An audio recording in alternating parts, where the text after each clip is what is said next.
بسم اللہ الرحمن الرحیم۔ پیارے بہن بھائیوں، السلام علیکم ورحمۃ اللہ وبرکاتہ۔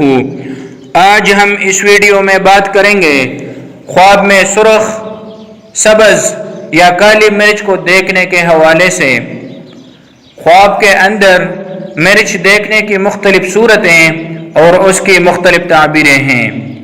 اگر آپ ان تمام صورتوں کو جاننا چاہتے ہیں تو اس ویڈیو کو آخر تک دیکھ لیجئے۔ چینل پر نئے ہیں تو سبسکرائب کیجئے۔ خواب کے اندر سبز، سرخ یا کالی مرچ بہت زیادہ کانا، جس کے کانے سے تکلیف ہو تو یہ مصیبت، غم اور پریشانی اٹھانے کی علامت ہے۔ ایسے خواب دیکھنے والے کو چاہیے کہ صدقہ کرے، کیونکہ آپ صلی اللہ علیہ وسلم کا فرمان ہے کہ صدقہ بلاؤں اور مصیبتوں سے محفوظ رکھتا ہے۔ اور خواب کے اندر مرچ دیکھنا ایسے مال ملنے کی دلیل ہے جس سے انسان اپنے مال کی حفاظت کرے۔ اور خواب کے اندر اپنے آپ کو مرچ کھاتے ہوئے دیکھنا فضول غم اور پریشانی میں مبتلا ہونے کی علامت ہے۔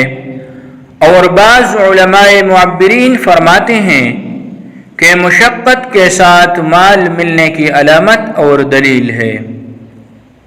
اور خواب کے اندر کالی مرچ کو کڑوی اور بد ذائقہ دیکھنا پریشانی اٹھانے، عزت اور مرتبے میں کمی آنے کی دلیل ہے۔ اور خواب کے اندر خوش ذائقہ اور پیسا ہوا مرچ دیکھنا عزت اور مرتبہ بلند ہونے، بیماری سے نجات ملنے اور روزی آسانی کے ساتھ حاصل ہونے کی دلیل اور علامت ہے۔ پیارے بہن بھائیوں، تو یہ تھی خواب کے اندر مرچ کو مختلف صورتوں پر دیکھنا اور ان کی تعبیرات۔ امید ہے آج کی اس ویڈیو سے آپ کو فائدہ حاصل ہوا ہوگا۔ ویڈیو اچھی لگے تو لائک کیجئے۔ اگر آپ بھی کسی خواب کی تعبیر جاننا چاہتے ہیں یا استخارہ کرانا چاہتے ہیں یا اپنے بچوں کو آن لائن قرآن مجید پڑھانا چاہتے ہیں تو ہمارے ساتھ رابطہ کیجئے۔ اللہ پاک آپ کو اور آپ کی فیملی کو اپنے حفظ و امان میں رکھے۔